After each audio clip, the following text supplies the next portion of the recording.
Hey, this is C&D Channel. I'm Chris. This is MMA for you. I'm going to be doing my post-fight analysis for UFC 180. Overall, the card was actually kind of fun. The main card, all of the 5 fights got a finish.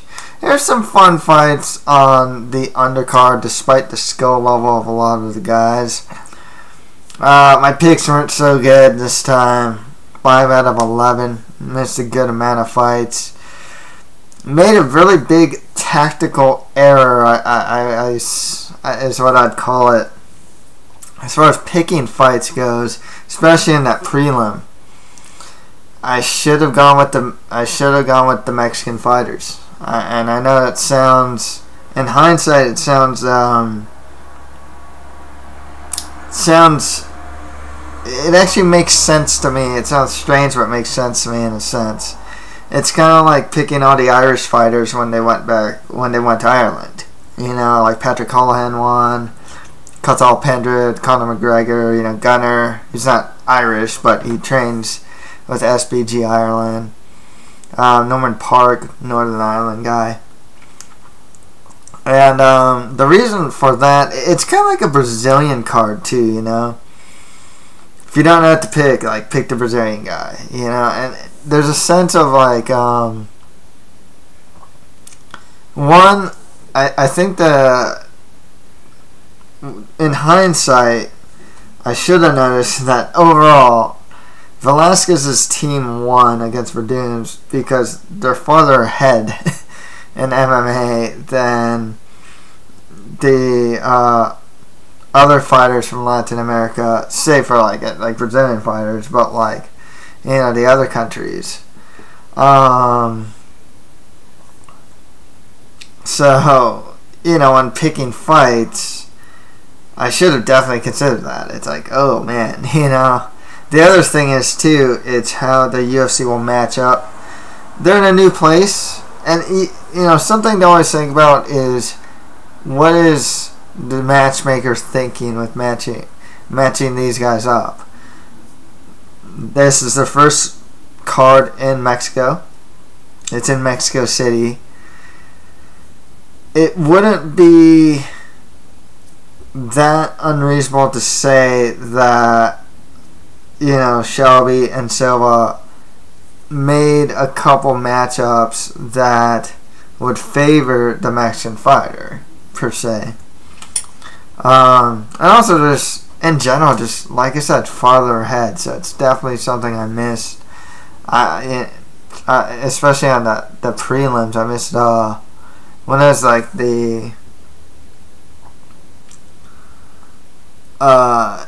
when there's 3 fights with the Mexican fighter versus the non-Mexican fighter, they won.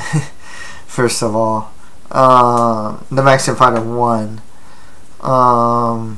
So definitely big tactical error on my part as far as picking there.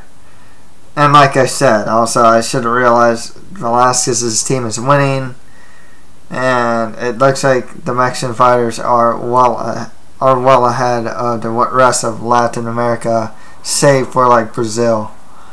Bonuses: Verdum and Gastelum got performance of the night, while Briones and Canetti earned fight of the night honors. The other thing to note, besides Fabricio Verdum winning, really is the thing with Leslie Smith's ear just pretty much falling off. Quite a sight to see. She is bleeding heavily. She's a warrior though, she wanted to keep fighting, but she needed to be saved from herself. So, and that's Leslie Smith for you. I don't think she would have won the fight even, but it was looking like a pretty fun fight nonetheless, and Jessica Eye looked great. I'll get into that when we get into the fights. So let's get right to it.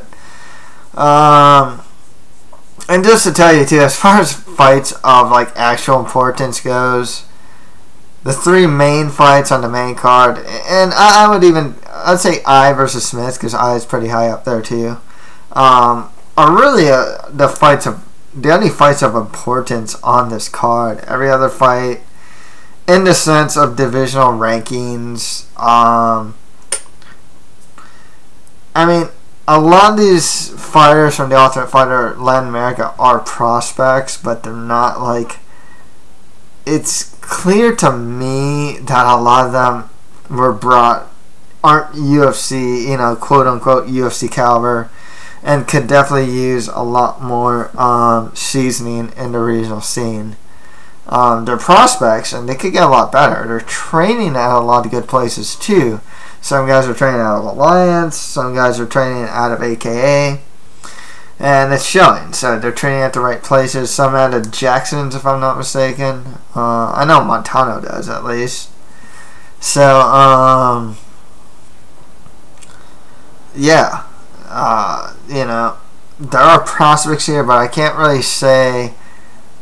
I think that guys like Yair Rodriguez and Leonardo Morales could definitely get a lot better. They're only 21 years old. 21, 22 years old, So, well, let's just get to the fights, though. So, Fabricio Verdun defeated Mark Hunt by TKO as a knee and follow-up punches on the second round. Hunt had a great first round, actually. He dropped Verdun in the first round and the second round. Unless Verdun was playing possum, we can't really tell. But in that first round, Hunt went into Verdun's guard, and a lot of people were saying, "Oh, it's dangerous there. Don't go there." Rogan saying, "Oh, this is dangerous," and whatnot.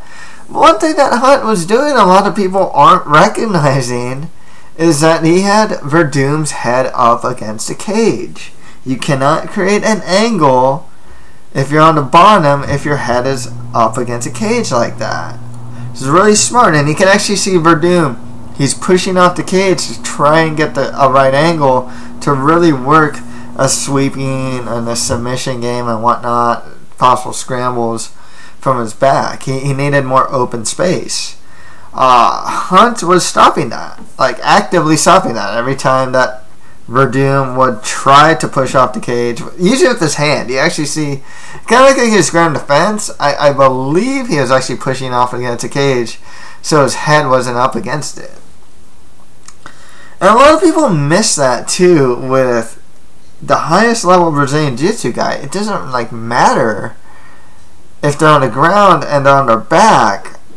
If you put their head up against a cage, you remove a lot of their weapons. Almost all of their weapons. That's the thing. Just think of Melendez versus Shinya Aoki is another example of that. So, it's a good strategy for Hunt. He was doing good in the striking as well. Throwing a good overhand left-hand combination. Even in the second round, Hunt dropped Verdun. And a lot of people are actually criticizing Verdun's performance here. He outside of that knee, I can't say it was that great of a performance. He looked a bit hesitant to pull the trigger. Obviously, he's fighting Mark Hunt, who has massive power. He dropped him. And he's good, and he's such a strong counter striker too. So I can understand Hunt's or Verdun's hesitation to really commit to strikes. But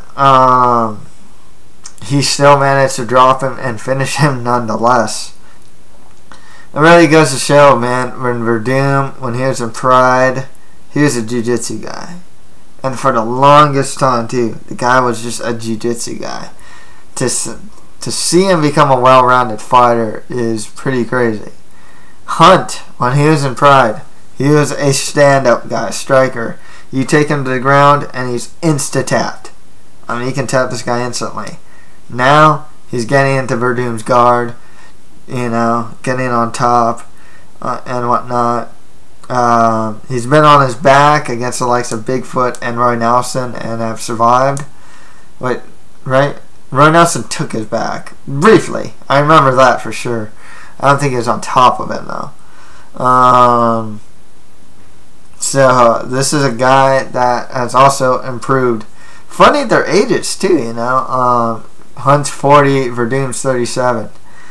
Gotta point that out because Tito and Bonner fought on the same card. Tito's 39, Bonner's 37. Verdun and Hunt don't look like aging fighters.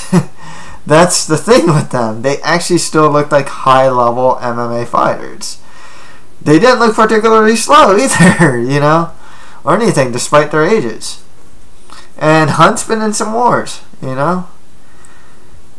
Tito and Bonner just looked old and slow. I mean, it was just crazy how slow they looked. I mean, it's kind of funny when you looked at these guys who are, you know, above 35. But, you know, the heavyweights here in the UFC still looked much better than Ortiz and Bonner did, to be perfectly honest with you. With that said, Verdum is now the UFC interim heavyweight champion. If Cain Velasquez is off, you know, can get back into the cage, that's probably the ideal matchup, is Verdum Velasquez. I'm gonna be honest with you though. I don't know if Velasquez, the guy gets injured a lot. He's not the most reliable guy. He has some bad shoulders. He's not reliable as far as like not being injured. He goes into fights injured. He came into the Brock Lesnar fight, or like Junior Dos Santos fight, or one of those fights. I know like the first Junior Dos Santos fight he came in injured. And then I think in the Lesnar fight he even had the injured shoulder. The guy always comes in injured. I don't know if Velasquez will come back anytime soon. I think Verdum, quite honestly, is probably going to get the winner of Miocic versus Dos Santos, or maybe even Andrei Arlovsky. Mark Hunt, he can get like well, if Overeem loses again, he's probably cut, but maybe the loser of Overeem Struve or something like that. Even though he's beaten Struve, so I was just thinking Hunt Overeem. If not, the loser of Travis Brown versus Brendan Schaub. So I'm thinking like, yeah, the loser of Schaub versus Brown would be a good next fight for Hunt. Next fight, I thought Kelvin Gastelum defeated Jake Ellenberger by rear naked choke in the first round. You know, Jake Ellenberger actually had Gastelum hurt. So it's really interesting. Well, not badly hurt, but he hit him clean, you know. Gastelum managed to take down Ellenberger. Pretty much drove halfway through the cage, you know, halfway across the cage to take him down. It's kind of crazy because, you know, Ellenberger actually, he got a takedown, Gastelum scrambled, took the back, got the choke, tap, you know. I wasn't super sold on Gastelum after he beat what's his name? After he beat Roy Hall, you know, and won the Ultimate Fighter. Then he beat like Melanson, or who else? I forgot who else he fought, but I wasn't totally sold on the guy. You know, then he beat guys like Rick Story. I don't think he should have got the win over Rick Story. But, I picked him to beat Ellenberger here, and he did. It goes to show, one, Ellenberger is done as a top welterweight. The guy, he doesn't pull the trigger well. He freezes a lot during fights. Gastelum's interesting because he's still a prospect. But, like, he's now a top 10 fighter. So I don't even know if he... Actually, I don't know if you can call him a prospect anymore. But in the sense that he's still very much a young and improving fighter. I mean, he's not in his athletic prime or anything like that. I wouldn't say that Gastelum has an elite particular skill set either. He's not, like, an elite wrestler, per se. Not an elite striker. I think he puts everything together very well, though. His wrestling really goes with his jiu-jitsu. Especially the way he scrambled, took the back, got the choke. Against Melanson, dropped him, went for the back, got the choke.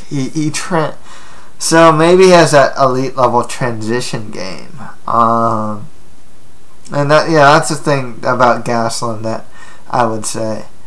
With Gaslam, there's a lot of good fights. If you want to go with like the winner of Safdien versus Brown, you can do that. Tyron Woodley is kind of high up there, but you know, if you want to keep him within like the top 10, that would work.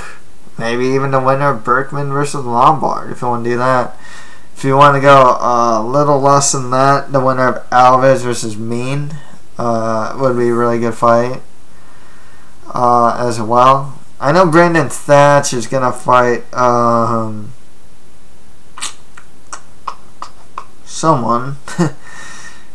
Totally forgot. It's a really good fight too, and I'm just totally blanking now who he's fighting. Gosh, just drawing a blank. It's a good fight too. Well, whoever Thatch and the guy he's fighting versus is it Musoke? I think it's Musoke. Okay, Brandon Thatch beats Musoke, then he gets Thatch Gaslam would be kind of cool too. I think it's Musoke. I'm not too sure now. Oh man, I totally forgot. But anyways, there's a lot of good options for Gaslam. He's definitely a fighter on the rise. Someone I've been keeping my eye out for. After he beat Melanson, I was totally sold on the guy. Blue chip prospect all the way. If you can still call him a prospect now, I don't know if he'd still be considered one or not. Definitely a fighter that's improving. Like his transition game a lot. Still needs some work in his striking. He still gets hit clean. Good wrestler. Obviously, good scrambler as well. Just definitely a guy to look out for. Ellenberger, 3 losses in a row.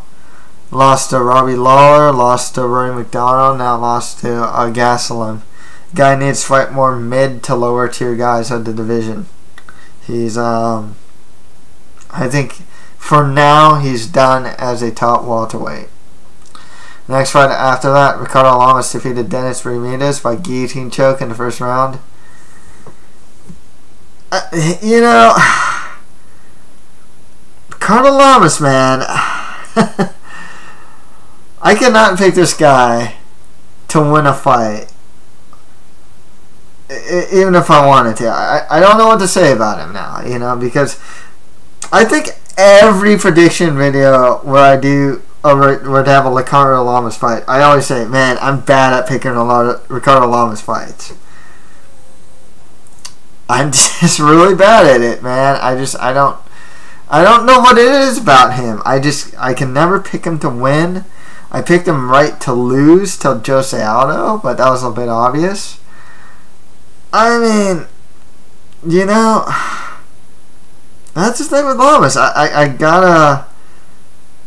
I mean, like, moving forward now, it's like, dude, whoever he fights now, here on out, it's like, I gotta pick him to win, you know, because, shoot, I keep picking him to lose. There's certain guys, and I know a lot of viewers know this, there's certain guys that I'm super bad at picking. Carl Lamas is one, Marcin Howard is another one, and Cub Swanson is another one. And just those three, just for whatever reason, I just can never pick them correctly. It's just the weirdest thing. Some I'm better than others. I'm getting better with Cub Swanson. I picked him to beat Poirier.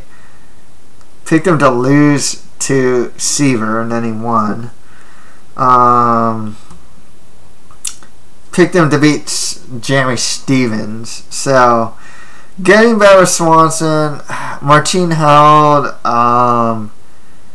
Lately, I haven't picked him very well to win. Ricardo Lamas, I am terrible at picking Ricardo Lamas fights. It's just, you know, going through the fight too, you know, I mean, there wasn't really much that was going on that made me think that Ricardo Lamas would get ahead. It's not like Bermudez was doing anything great either. That's the thing. He was just pushing forward more. I mean, really, you know, when Bermudez had Ricardo Lamas against the cage, he didn't really do much with it. He'd kind of lunge in with his strikes, one thing about Bermudez, and I said it in my prediction show, and I actually said it here. I'd like Bermudez in pretty much most aspects of MMA over Lamas. Probably not pure jiu-jitsu, you know, but like in wrestling, probably in striking, which, you know, now I'm eating crow. But one thing I said about Bermudez is the thing I'm worried about is his stand-up defense is terrible. Every time I'm predicting a Bermudez fight, I say that, and it is true. And this fight shows it. Really, not much happened in the stand-up. I think Bermudez got like a clean hit or two on Lamas, you know? But it wasn't anything major. Push him up against a cage. Didn't really do much with him except tried to grind on him. Ricardo Lamas got a couple knees. Nothing big happened. And then Lamas drops Bermudez with a jab. Follows that up with a guillotine choke. They roll. Ricardo Lamas is in mount. Gets the tap. That's it. And I'm still left wondering with Ricardo Lamas, and it's why I have a hard time picking him against other top 10 guys, is that even here, I cannot say what skill set makes Ricardo Lamas an elite fighter. It's the same thing. He's not the greatest wrestler. I mean, he's not, you know? You can even see the Hockman Diaz fight. I mean, I think he took him down, but, like, you know, he's not like this great wrestler. He couldn't take down... I forgot if he took down Bermudez. I don't think he did. I think he had this really nice teep kick on him, though. That was kind of cool. Bermudez couldn't take him down. And it's not like Ricardo Lamas' striking is that great. He throws a lot of single strikes, too. He's not a combination puncher. Does hit hard, and he's a good striker, you know? But there isn't anything that I would say is like an elite striker. And I guess at this point you can kind of say the best thing about him is when he's on top. His ground and pound is very good. He's really good top control as well. But and I'd say he's an elite. He's very good at submission grappling in a sense. But once again, he's not a guy that's like, don't go to the ground with this guy per se if you're on top. So that's why I'm always confused by Ricardo Lamas. It's like, what is it about the guy that makes him win? You know? And, excuse me. And one thing is, he's very game, he's very resilient, he's very opportunistic. I think that's the biggest thing with him too. I think he takes Cub Swanson's back, Cub Swanson rolls, and then locks in an arm triangle. He doesn't necessarily, he fights Eric Koch. He doesn't even take him down. I think Eric Koch slips. Off of that, Lamas gets on top and starts raining down ground and pound, and it's over. I think that's the thing with Ricardo Lamas. He's a very opportunistic fighter. I don't know if that's viable, you know, for continued success, in a sense. No, actually it is. You know, it really is. I mean, fighters should be opportunistic. So, with that said, this is a pretty interesting situation with Lamas, because he beat a guy who's coming off a 7-fight win streak, who is on the up and up. But Lamas pretty recently lost to Jose Aldo. So I think a good appropriate fight for him would be, even though he's coming off a win and Chad Mendes is coming off a loss, I think that would be a good appropriate fight for the two. The thing is, as long as Jose Aldo's champion, it's going to be hard to justify giving Ricardo Lamas a title shot. I mean, sure, Chad Mendes got one eventually. But, you know, he had to keep finishing guys off. And if Lamas keeps finishing guys off, you know, you can't really deny him. But, yeah, Lamas versus Mendes would be good because they're both coming off. Yeah, well, not coming off, but Chad Mendes is coming off the loss to Jose Aldo, and Ricardo Lamas pretty recently lost to Jose Aldo, so I think that fight makes sense. If not that, I think Nick Lentz actually wouldn't be a bad fight for Lamas. The winner of Oliveira versus Stevens makes sense as well. If you really want to give him a test, the winner of Conor McGregor versus Seaver would work too, but I'm not gonna lie. I would get Conor McGregor. If you're the UFC and you're planning to give Conor McGregor a title shot sometime soon, and you want to give him some favorable matchups that fit his style, keep him away from Ricardo Lamas. Like, seriously. Keep him away from Chad Mendes while you're at it, too. Keep him away from those two guys for now until he gets his title shot, Unless Seaver wins, then go with Seaver Lamas. But otherwise, I gotta start picking Lamas to win more fights now. Especially against the guys I listed. I think he beats Lentz. I think he beats the winner of Oliveira versus Stevens. The only tough one would be Chad Mendes. Chad Mendes is like the number 2 guy in the division. But, man, does Ricardo Lamas always, prove me wrong? So it's like, man, maybe I should just, pick Ricardo Lamas, to beat, Chad Mendes if they fight, With Bermudez, you can get, Dustin Poirier, who's coming off the loss to Conor McGregor. Maybe the loser of Stevens versus Oliveira. The loser of McGregor versus Seaver. Or even the loser of Edgar versus Swanson works as well. Next fight after that, and pretty much here on out, there's not many fights of consequence except for I versus Smith. So I'm going to kind of rush through them. Augusto Montano defeated Chris Heatherly by TKO in the first round. The stoppage, it was an okay stoppage. It was a justifiable stoppage, but otherwise, I can't really say too much about these guys. When Montano gets a guy hurt and he has a guy up against a cage, he does a lot of good work.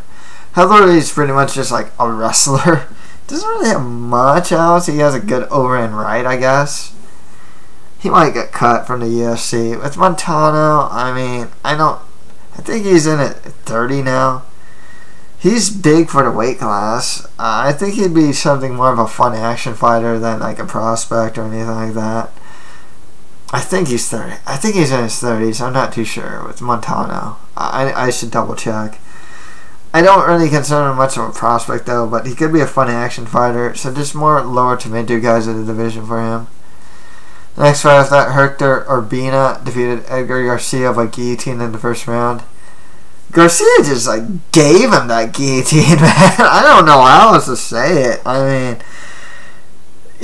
Garcia took him down, kept him down, threatened with a Darce, I think, or did he? I thought he threatened with something. I forgot. He was on top. Kept leaving his neck out for front chokes. Urbina threatened with the Darce. I think. Jeez, I forgot.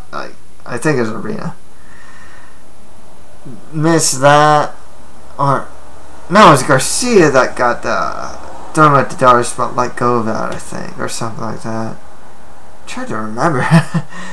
One of them had the Darce and let go of it, but then Edgar gets him up against a cage, exposes his neck, gets guillotined, and it's done. And I was like, man, he just gave him that win. There was nothing that indicated that Urbina was really getting the better of Edgar Garcia up until that point.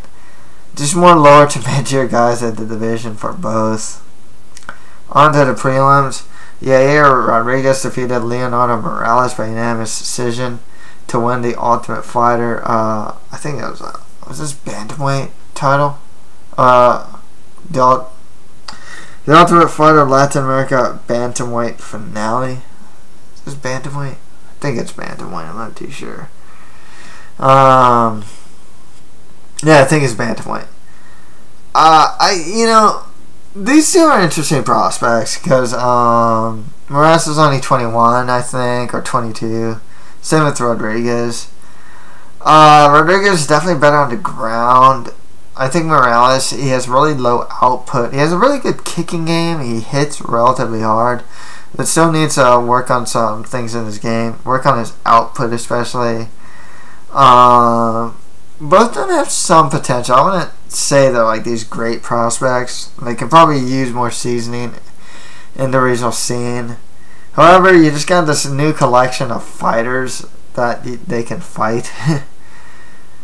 So really, it's just I would just give these two some more lower to mid-tier guys of the division. Really, there's really not much to say about these guys because, like I said, I don't find them to be like these really outstanding prospects or like dark horse prospects or like, you know, they're just guys that could get better. You know, just it's like a wait and see thing pretty much. Next fight after that, Alejandro Perez defeated Jose Quinones by unanimous decision. McCarthy took away 2 points because of a headbutt from Quinones. Otherwise, I liked Perez. I thought Quinones would actually get the better of the stand-up, but that didn't really happen. Perez was doing really well. You can tell he was just with Perez. He's a guy that definitely had the better game plan going in, and utilized it well. Geez, some of these fights are like a blur to me. You know, I just saw this fight too. I made sure to rewatch this fight because I was flipping between this fight and like Bellator World Series fighting. So I rewatched this fight. It's such a blur as to what happened. I just remember the headbutt in the third round.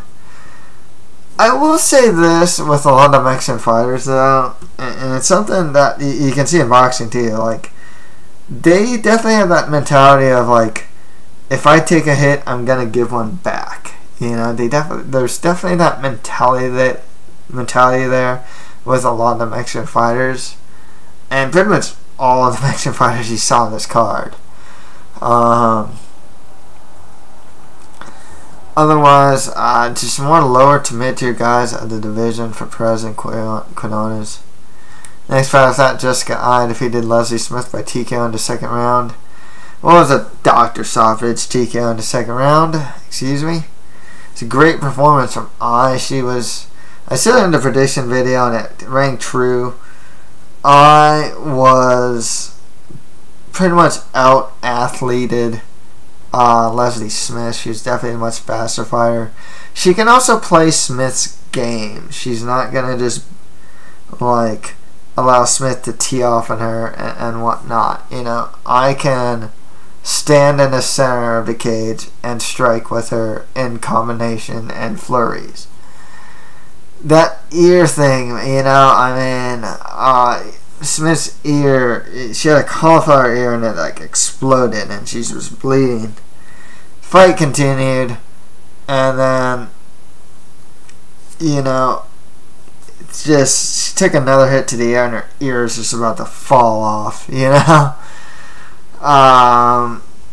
So Smith still wanted to fight, which is really cool. She's a warrior, you know, she's a fun action fighter. Give her anyone that'll try and stand with her, or any of like those lower tier fighters that she can probably like, beat up on, you know. She's always fun to watch. Though, you know, she shows a lot of potential, you know. I wouldn't say so much for Smith at this point. I think she's kind of relegated to fun action fighter. But it's still a good role to have. But with I see a lot of upward potential, and considering how thin the division is, and just how good of an athlete like I is, I can definitely see Jessica I getting a title shot eventually. I think she should get Jessica Andrade. I think that'd be an ideal matchup actually for her. So Andrade is coming off a win. If not her, Batch Kohea would actually be really good too. maybe a title eliminator between Ai and Kohea.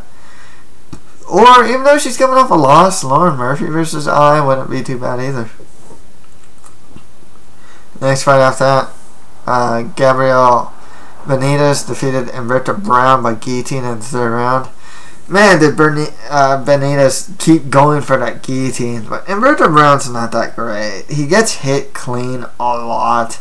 He's still really stiff with his striking and just with his skill set. There's not really much to say. I mean, that was a really cool finish how he got the standing guillotine up against the cage, right? And he just kind of fell. Was that up against the cage? We got a standing guillotine, and then he just kind of fell and fell asleep, you know. He just like collapsed. Visually, it's really interesting to see. It's more lower to mid-tier guys in the division for Benitez.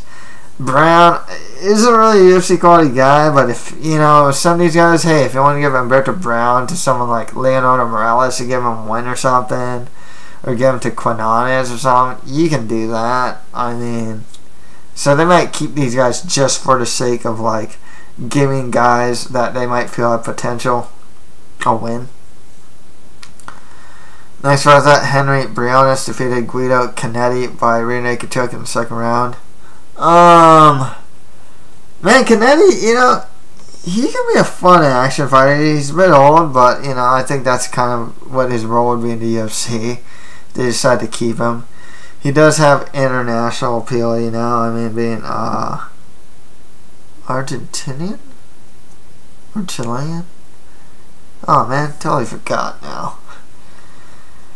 But anyways, he's too wild, and he was getting some, you know, some strikes, good strikes on Briones. I believe he got those body strikes. There's really good body kicks and knees to the body. He should have probably kept going with that. He lunges a lot with his strikes, and it cost him. Even cost him on the Ultimate Fighter Brazil. Ultimate Fighter Latin America, excuse me. And cost him here, you know. I mean, the guy got uppercutted, and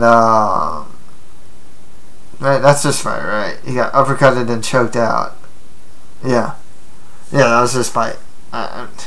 Jeez, I'm getting my fights mixed up right now. Some of these fights are kind of a blur to me. That's the thing. Really not much to say.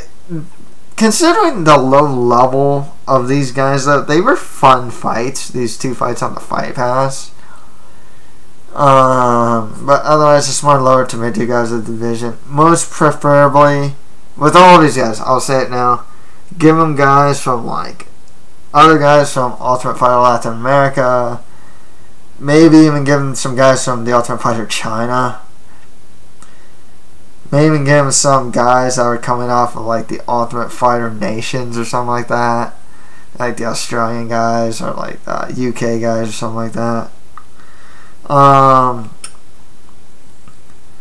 You know, as far as these guys' skill sets go, I mean, they need a lot of work. They're actually, all things considered, they're where they should be, you know. If not better than what I would have expected, to be honest with you. I mean, they're not like these elite level guys, but I think the learning curve's there, you know. The youth is there, that helps. And they're already getting together with these really big camps, so, I mean, there's definitely a lot of positives with them, that's for sure. You know, moving forward, you know, I can definitely see a lot of good Mexican fighters, and some of these guys can actually do have potential for something in the UFC. So, you know, just more lower to mid-tier guys at the division for them. And finally, Marco Beltran defeated Marlon Vera by unanimous decision. Jeez, gosh, these fights are a blur to me. I'm trying to just remember how this fight went. Who got the better of the stand-up and who got the better of the ground? I think Vera got the better of the ground. If that's... Beltran got the better of the feet. Gosh, these fights are a blur to me. there's so many fights today that I'm just like, and these ones don't have that great of importance, so I can't really speak much for these fights. So, jeez, I for the life of me, I cannot remember how this fight turned out. Yeah, jeez, just more lower to mid-tier guys in the division for them. I wish I can remember how this fight turned out so I can evaluate these guys better. I know that Vera's actually still pretty young, so maybe there's some potential for him to get better. I think Beltran's in his late 20s, if I'm not mistaken. So maybe he can get a little better, too. So that's it for my post-fight analysis for UFC 180. If you have any comments, just leave them below. And that's it for MMA for you. Thank you guys very much.